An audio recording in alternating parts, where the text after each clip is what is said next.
Yom Kippur, everything you need to know about the Jewish holiday. Yom Kippur, often referred to as the Day of Atonement, is the holiest and most solemn day of the Jewish calendar. For Jewish communities around the world, it represents a time of deep reflection, repentance, and spiritual renewal. It is a day dedicated to prayer, fasting, and seeking forgiveness, both from God and from fellow human beings.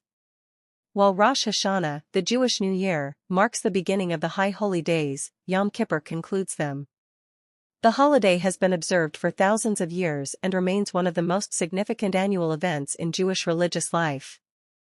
This article will explore the origins, traditions, customs, and modern-day significance of Yom Kippur, while also explaining how it is observed and why it holds such importance for Jewish people worldwide. Historical and religious origins. The origins of Yom Kippur can be traced back to the Torah, the foundational text of Judaism. According to the book of Leviticus, Leviticus 16 and 23:26-32, God commanded the Israelites to observe a special day of fasting and purification. On the 10th day of the 7th month is the Day of Atonement. It shall be for you a holy day of solemn rest, and you shall afflict your souls. The Hebrew word kippur means atonement, and the holiday centers on making amends for sins committed during the previous year.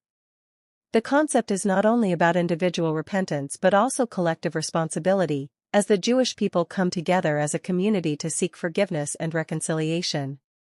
Historically, in the days of the ancient temple in Jerusalem, Yom Kippur included elaborate rituals led by the high priest, Kohen Gadol.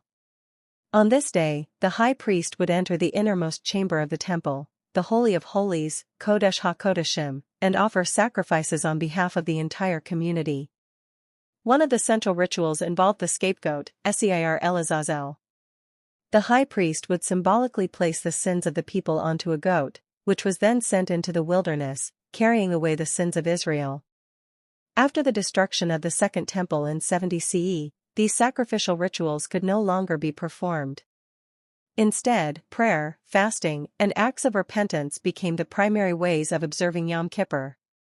This transformation from temple-based rituals to personal and communal prayer remains central to Jewish practice today. Timing of Yom Kippur. Yom Kippur falls on the 10th day of the Hebrew month of Tishrei, which usually corresponds to September or October in the Gregorian calendar. It comes just 10 days after Rosh Hashanah, the Jewish New Year. This period between the two holidays is known as the 10 Days of Repentance, Aseret Yemei Teshuvah. Jewish tradition teaches that on Rosh Hashanah, God opens the book of life and inscribes the fate of each person for the coming year. However, the final sealing of this book takes place on Yom Kippur.